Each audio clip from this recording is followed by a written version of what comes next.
Hi everyone, my name is Tuesday and I write fantasy fiction under the name Mary E. Twomey. Today, I'm going to be reading to you one of my books. This book is called Savage Hearts, and it's book one in a series of 5, and the series is called Savage Hearts as well. So a fun fact, I mentioned this in my last video, and if you have not caught the first 2 videos, we are now in chapter 3. So I highly recommend watching chapters 1 and 2 first, because otherwise you're gonna be like, this makes no sense. And I'll be like, well, I told you so. I won't say I told you so. I feel like that's very rude, but I will be thinking it and we will both know that I'm thinking it. So like, listen to the first 2 first. Fun fact that I mentioned in my last video. This book was published in September 2020. When I finish publishing a book, I put it completely out of my mind, except for like booking advertisements or something like that. But I don't open it, I don't go back to it. I'm a big believer in looking forward, and and I tend to get a little bit self-critical of looking back at my older stuff and be like, ooh, I could have chosen a better word, or ooh, was that like true to the folklore? Did I take too many liberties? Like, I don't know. And so I kind of nitpick myself and it stops my forward progress. And that's really not what we want to do here. So I will be reading chapter 3 to you today for the first time since I, published it in 2020. So I really have very little recollection of my own books, which is not great. But it's just it is the monster we're dealing with. We just understand that this is Tuesday.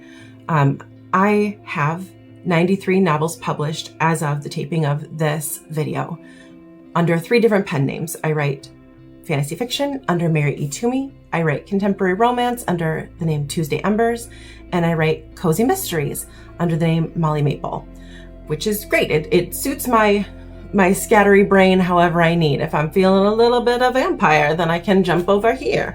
If I'm feeling a little bit cozy and like Jiminy Willikers, a body dropped behind the barn, let's alert the town elders, then I can hop over to Molly Maple and write some cozies. And if I'm feeling romantic, I can hop over to Tuesday Embers, so I enjoy my flexibility.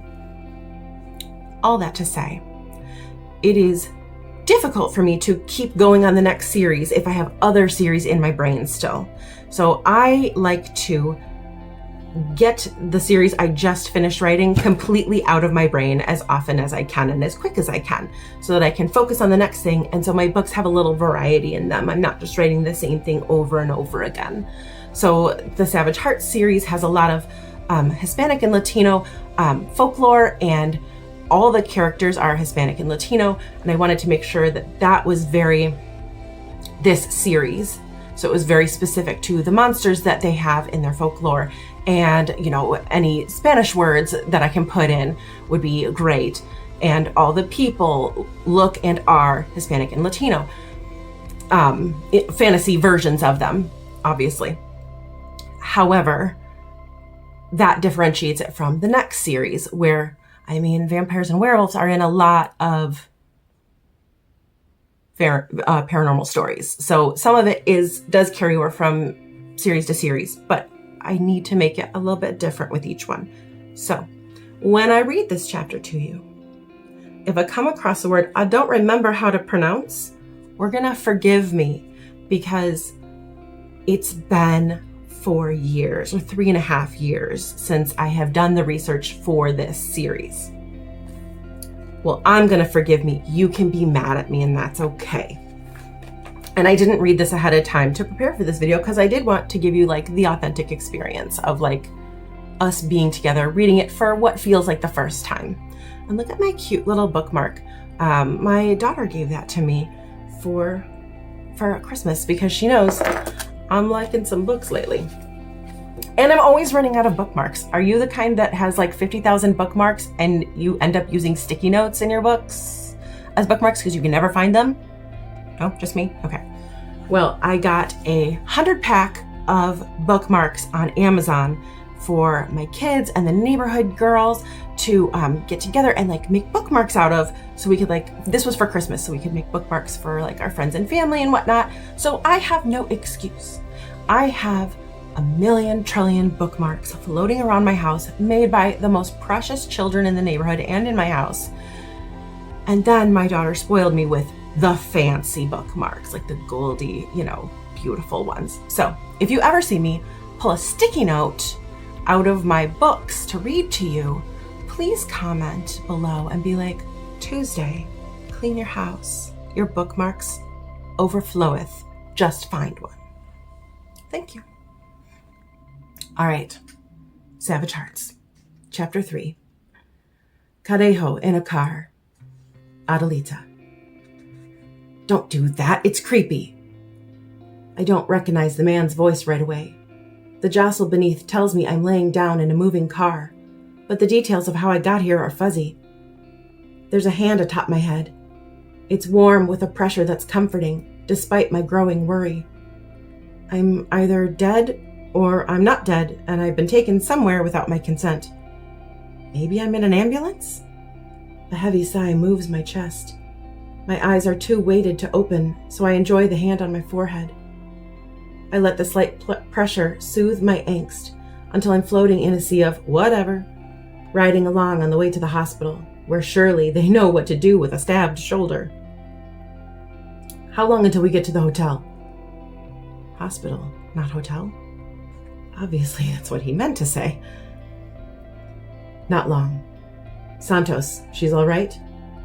Now I recognize the stern cadence coming from the driver's seat. I bet Cruz looks firm and unemotional still. My eyes creak open to confirm that, no, I am not in an ambulance. And no, the 3 men in jeans and black t-shirts are not paramedics. My intake of breath alerts the man whose hand is on my forehead, that I'm awake. There were 2 of them before, yet now in the car there are 3. I take in the sight of a scar-faced man with meek eyes. I don't recognize him, even as he stares down at me with compassion. Yet something in the back of my brain rings with the promise of familiarity. Concern floods his golden irises as his full lips pop open. No sound comes out, but his fussing over my shoulder draws the attention of the other 2, who have questions and commands aplenty. Adelita, are you in pain? The man in the passenger seat asks. I try to sit up, but it's far more effort than I'm used to. The golden-eyed man helps me with a note of reluctance, as if he'd been hoping I'd take up too much of the back seat the entire way to the hospital. Not hotel. I probably misheard them. Where's my cardigan? I'm sure it's all bloodied and torn, but I knitted it myself. He presses a towel to the back of my shoulder, though I don't seem to be actively bleeding anymore. He leans me forward slightly, his hand on my back to keep me from swaying. My head hurts, but it's second fiddle to the aching scream in my shoulder. There were men in camo shirts. They hurt Tomas, and... Where's Tomas? Is he all right? The curly-haired man in the passenger seat turns his head over his shoulder to give me a blast of his strange eyes, one green and one golden. His brown skin is lighter than the others, and his hair is short on the sides, with an inch of curls on top. One of the loops hangs to his eyebrow, making him look too boyish to be wary of. He appears to be a good 5 years older than me. He's the one who held down my attacker while Cruz gutted the man. Was Tomas the guy in the fetal position? Is that the guy the Calcou attacked? My left arm is pretty useless, but my right moves to massage my forehead. Yes, that's him. Who are the Calcou? Is that like a gang or something? Then before he can answer, more questions pop into my brain, spilling out of my mouth like a mess of cards on a bad shuffle. Who are you? Whose car is this? Where's my car? Is Tomas all right? Which hospital are you taking me to? Then the most horrifying point of all bursts out of me like a punch. Did I get stabbed? The passenger seat guy is apparently the only one who's talking to me. He chuckles, of all things. Which one of those did you want me to answer first? Pick only one, Cruz demands, his eyes on the road. His voice carries a firm command that makes me nervous. I swallow hard, my shoulder screaming at even the small movement. My pink blouse is drenched in my blood, the sight of which is making me queasy. I guess the knife went all the way through me from back to front. All right, let's start with who you all are. Cruz shakes his head as if I failed some secret test. He's stern. His wider jaw ticks with irritation that looks as if it's ingrained throughout his entire being. His voice is gravelly, like he's not had a drink of water in weeks. Wrong. You should be more concerned about your shoulder. If you bleed out, that's more important than getting our names. Prioritize your needs, and you'll get where you need to go. My lips tighten at being scolded. Mama never talked down to me. She was gentle, which I respond to far better than this burro playing mind games in the first minute I'm awake. I don't care if he's correct. Right now, all I can think is that he's a jerk. Pull over, please. The man in the passenger seat rolls his eyes at Cruz. She was stabbed, dummy. She can ask all the questions she wants. The wolf. What happened to the sweet, enormous puppy who sat with me while I bled? Is he still guarding Tomas? Pull over, I say again, grateful that even though Cruz hasn't learned how to be kind, at least he can follow simple instructions. When the car comes to a stop on the side of the freeway, I don't bother looking at the golden-eyed man sitting beside me. He's an empath, I can tell, and I don't want us connected through this terrible ordeal. My stomach twists when I pop the door open. I cannot remember the last time I felt so very comforted as I did when his hand was on my forehead. The second his palm leaves my back, I feel like I'm drifting, and a little like I might bleed out on the highway. Thanks for the ride and for showing up when you did. I'll take it from here. The car jerks forward before I can set my foot on the asphalt. I let out a small shriek, and then the pendejo puts his foot on the gas with such force that the door slams shut on its own. My shoulder is in agony at being jostled, but when I grab it, that only makes everything worse. The golden-eyed man moves like he's going to take my offending hand from my wound, but he only mimes the action so as not to put his hands on me too much when we don't actually know each other. His expressive eyebrows tent with concern, and for the life of me, I can't help but think how very handsome he is, even with the scarring to the left side of his face. He's got full lips.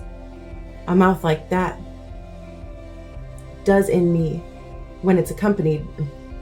A mouth like that does me in when it's accompanied by a gentle demeanor that tells me he's never yelled at a woman a day in his life. Get a grip, girl. That's not the thing to think about when you've been recently stabbed.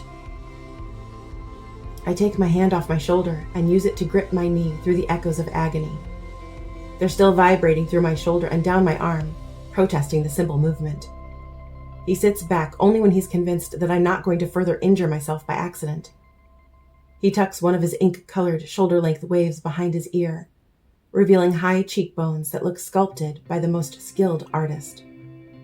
Cruz's voice is sharp but not cruel. We don't have time for detours. I want to get off the Calcoo's radar. When he turns his chin in my direction, I clearly see bags under his eyes and a shadow from sleeplessness circling them. He looks strong, gruff, and on the edge of haggard. The other two don't look unrested, but it seems Cruz hasn't slept in far too long. His 5 o'clock shadow is unkempt, which only adds to his unbalanced look. Just when compassion seeps into my brain, Cruz opens his mouth and ruins it all. I don't want to fight about us rescuing you and taking you somewhere safe. I want either gratitude or silence. Can you manage either of those? I glower up at the back of Cruz's head, noting the short cut of his hair. I'm not going anywhere with you. Besides, they're both dead. You stabbed the one and I... Is that what this is about? Because you didn't do anything wrong. It was self-defense. The cops won't nail you for this. You don't need to speed away from the scene of the crime. The green and gold-eyed man in the passenger seat takes it upon himself to be the friendly tour guide, since the driver is bullheaded and tight-lipped about explaining the thing he just said. I'm Raphael. Next to you is Santos. He's a healer. He's got the bleeding to stop in your shoulder and packed it with a salve that'll stave off infection.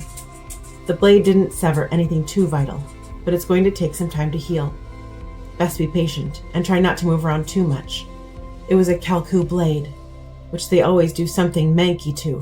It's not your typical knife wound. As if I've got loads of those and can run a comparison analysis. Raphael slaps the driver's bicep. This is Cruz. He's our fearless leader and terrible communicator. Raphael has a wide smile, and every now and then one of the curls atop his head bounces with his mannerisms. It's kind of adorable. I decide I very much like Raphael's casual demeanor. It makes me feel less like I want to jump out of a moving vehicle. Cruz turns his chin to Raphael with a frown. Shut up. Though I've had my most pressing questions answered, another takes their place just as quickly. How did you know my name? Raphael's neck shrinks as he reaches down and lifts my purse from its hiding place at his feet. We wanted to know who the Kalku thought was important enough to make a grab for. We've been tracking them for quite some time, wondering who they were aiming for next. What did they want with Tomas? I gulp, reaching for my purse with a wince. Raphael shoots me a wry look, like I'm trying to be funny. They weren't after your friend. They were aiming to abduct you. I want to back away from this entire conversation. I don't know those guys. My brows furrow as my vision focuses in on the man beside me. Wait, your name is Santos? There was a wolf back there. You guys called him the same name. Raphael fixes me with a duh stare, like he's waiting for me to figure out the obvious. He's got a current of humor to his movements that endears me to him. Plus, that curly hair begs to be fessed up. Focus, Adelita. When I don't have an answer, Raphael jerks his thumb at the scarred man beside me. Santos is a shapeshifter, a Cadejo. He was the wolf who stayed with you while we fought. My mouth pops open. The blast of confusion roiling through me is the only thing big enough to distract me from my pain. When I don't respond, Raphael slows his speech. Sometimes Santos is a man, and other times he wants to be a wolf. I grip my knee as a fresh wave of agony hits my shoulder. I know what a shapeshifter is, but they're not real.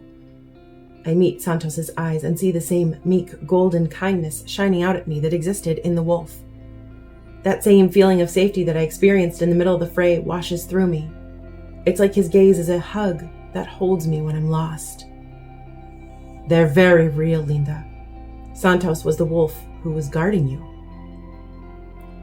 I don't have anything to say in response to Raphael's declaration that the world is weird and laws of nature are mere suggestions.